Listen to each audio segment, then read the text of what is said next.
কুষ্টিয়া ৩ আসনের জামায়াতে ইসলামী প্রার্থী ও আলোচিত ইসলামিক বক্তা মুফতি আমির হামজার ভেরিফাইড ফেসবুক পেজ বন্ধ করেছে ফেসবুকের মূল প্রতিষ্ঠান মেটা। বৃহস্পতিবার বিকেলে এক প্রেস বিজ্ঞপ্তিতে বিষয়টি নিশ্চিত করেছেন জামায়াতে ইসলামের কুষ্টিয়া শহর শাখার আমির এনামুল হক। প্রেস বিজ্ঞপ্তিতে জানানো হয়, মুফতি আমির হামজার অফিসিয়াল ফেসবুক পেজটি গত কয়েকদিন ধরে সংঘবদ্ধ একটি অপশক্তির পরিকল্পিত ভুয়া কপিরাইট স্ট্রাইক ও সাইবার আক্রমণের শিকার হয়ে আসছিল। এর ধারাবাহিকতায় বৃহস্পতিবার মেটা কর্তৃপক্ষ সাময়িকভাবে পেজটি অপসারণ করে। বিজ্ঞপ্তিতে দাবি করা হয়, এটি কোনো নীতিমালা লঙ্ঘনের কারণে নয়, বরং উদ্দেশ্য প্রণোদিত মিথ্যা অভিযোগ ও ভুয়া রিপোর্টিং এর ফলে হয়েছে।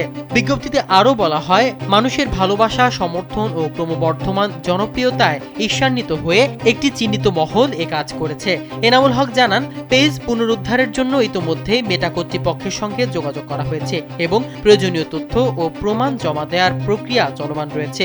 একই সঙ্গে সমর্থকদের ভুয়া আইডি, গুজব ও বিভ্রান্তিকর প্রচারণা থেকে সতর্ক থাকার আহ্বান জানানো হয়। এই ঘটনায় কুষ্টিয়া মডেল থানায় একটি সাধারণ ডায়েরি করার প্রক্রিয়াও চলমান রয়েছে বলে জানান তিনি। পুলিশ সূত্রে জানা গেছে, বিষয়টি খতিয়ে দেখতে প্রাথমিক তথ্য সংগ্রহ ও যাচাই কার্যক্রম শুরু হয়েছে।